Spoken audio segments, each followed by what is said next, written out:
Bir kuni qizimga kumush tuzuv sovg'a qilaman deb Instagramni titib o'tirsam, xayolimga zo'r savol kelib qoldi. Agar men ham shunaqa biznes ochsam, nech pul daromad ko'rarkinman? Assalomu alaykum, meni otim Abu Bakr va men yosh tadbirkorman. Men o'zimning blogimda har xil bizneslarning nech pul daromad olib kelishini yoki naborot meni nech pulga minusga tiqorishini videoga olib ko'rsataman. Agar biznesni yoqtirsanglar, biznesga qiziqsanglar, menga obuna bo'lib qo'yinglar. Biz sekin уже Chorsu Gold Centerga yo'l oldik. Qani ko'ring. Men bekorga Chorsu Gold Centerga bormadim, chunki Chorsu Gold Center eng zamonaviy yuvelir izделияlar sotadigan savdo markazi hisoblanadi Toshkentda. Va meni fikrim bo'yicha birinchi do'konimiz shu yerda bo'lsa, savdomiz yaxshi bo'ladigan fikrdaman. O'tga borishim bilan meni Abduvali kutib oldi. Birinchi etajda odam gavjum edi, lekin afsuski birinchi etajda joylar qolmabdi. Shuning uchun ikkinchi etajga chiqib sekin joylar qarashni boshladik. Informatsiya uchun aytib ketaman, Abduvali bu meni do'stim va kumush sohasida 4 yildan ortiq opiti bor. Abduvali, chiqingmi? Chiq. Xullas, birin-ketin ikkinchi etajdan do'konlar qarashni boshladik. Ikkinchi etajdan menga ikkita do'kon yoqdi. Birinchisini kvadraturasi kattaroq ekan, lekin remonti yomon bo'lganligi uchun va katta bo'lganligi uchun arendasi qimmat bo'ldi va undan ustiga remontiga ham juda katta pul ketib qolar. Shuning uchun kichkinaroq do'konga to'xtamay keldim va bu do'konimiz narxi $550 ekan. Lekin meni otim Abu Bakr bo'lganligi uchun bu do'konni sodalashmasdan qo'ymadim va $300 ga narxini tushirdim. Bu joyimizning arendasi $300 bo'ldi va men hech narsani o'ylamasdan turib bu biznesimizga birinchi sarmoyani kiritdim. Videoda ko'rishingiz mumkin, bu do'konimizni ham ahvoli unaqa zo'r emas edi, shuning uchun remont qilishga qaror qildim. Va albatta shuning uchun o'rtog'im Ibrohimni remont qilishga chaqirdim. Ibrohim ham sekin kelib remontni boshlab yubordi. U remontni davom ettirguncha men sekin qo'shni do'konlarga chiqib, qo'pol qilib aytganda vitrinalarni strilat qilishni boshladim. Biznesdagi oltin qoidani esdan chiqarmaymiz, xarajat qilmading, demak foyda qilding. Aytgancha, vitrinalarni o'g'irlaganim yo'q. Bundan savdo markazining xodimlarining xabari bor. Xodimlarining.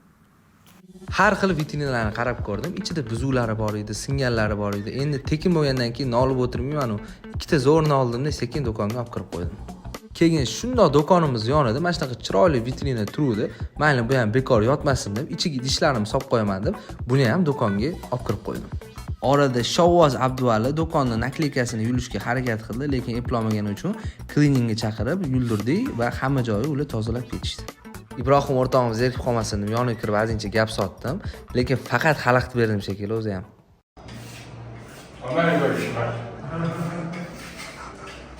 Ana Ibrohim. Ibrohim nechta bo'ladi endi ishi? Ish qatdi. Nima qilyapti? Ana, bu yoqda videoga-da. Juda qimmat bo'ladi desizlar.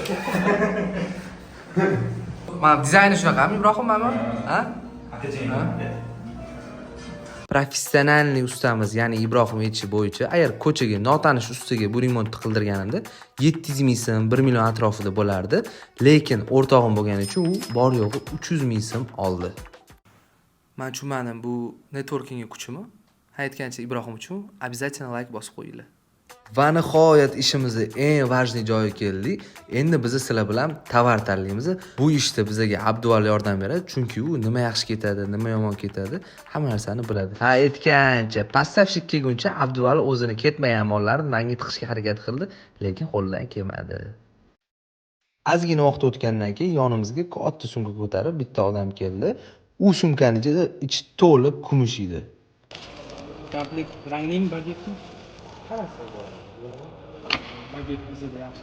Kumushlar mana shunaqa paketning ichida edi. Bu paket ichida juda ham ko'p mol bor edi va ularning ichidan eng keraklarini biz tanlab oldik.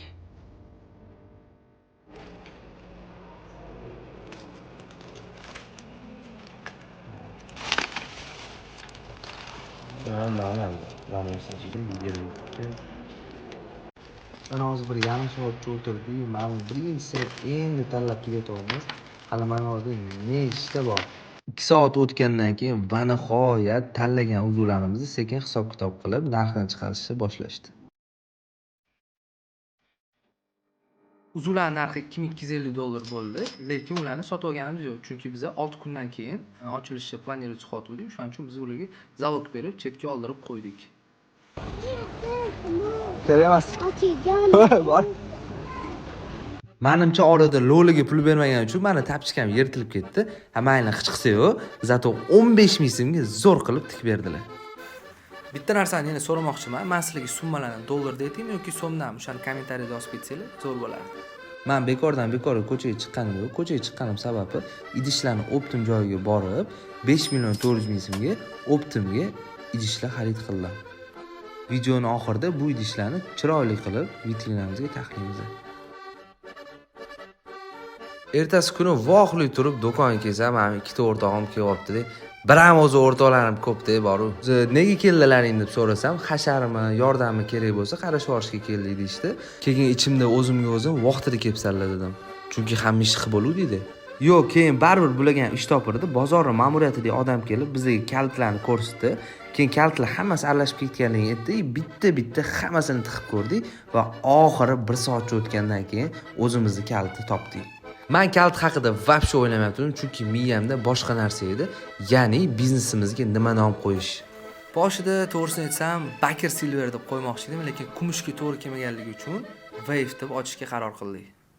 Endi faqat Instagram akkaunt ochib yurg'izish qoldi. Endi bu uje keyingi videolarda ko'rib olasizlar.